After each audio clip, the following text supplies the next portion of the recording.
schnarchst. Also das geht so nicht weiter. Da muss irgendwas passieren. Was soll ich denn machen? Guten Tag, mein Name ist Dr. Uffelmann. Zusammen mit meinem Kollegen Dr. Can betreiben wir eine Zahnarztpraxis in Schlüchtern in der Nähe von Fulda. Wir beschäftigen uns seit vielen Jahren mit dem Problem des Schnarchens und möchten Ihnen gerne heute einmal unsere Anti-Schnarch-Schiene vorstellen. Circa 60% aller Männer und 40% aller Frauen leiden unter dem Problem des Schnarchens. Das Schnarchen hat zwei Aspekte. Das eine ist der kosmetische Aspekt, das Geräusch. Der zweite und der wesentlich wichtigere Aspekt ist der medizinische, die sogenannte Schlafapnoe, Atemaussetzer während der Nacht. Dadurch kommt es zu einer erheblichen Minderversorgung mit Sauerstoff. Entsprechend fühlen sich die Patienten am nächsten Morgen wie gerädert.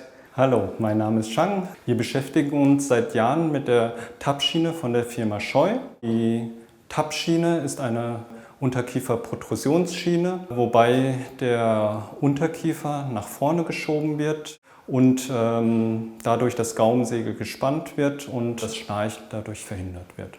Schlafapnoe wird mit verschiedenen Methoden behandelt. Schnarchgerät kommt nicht in Frage.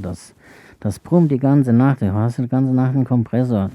Ich will mal Ruhe haben beim Da Schlafen. gibt es bestimmt eine andere Möglichkeit. Die muss ich einfach mal informieren. Wir arbeiten seit langer Zeit mit dem Zahnlabor Prima Denta in Fulda zusammen, welche wiederum die Bestandteile für die Schiene von der Firma Scheu Dental in Iserlohn bezieht. Diese Schiene zeichnet sich durch eine hohe Präzision, durch eine leichte Bedienbarkeit und durch eine sehr gute Funktion aus.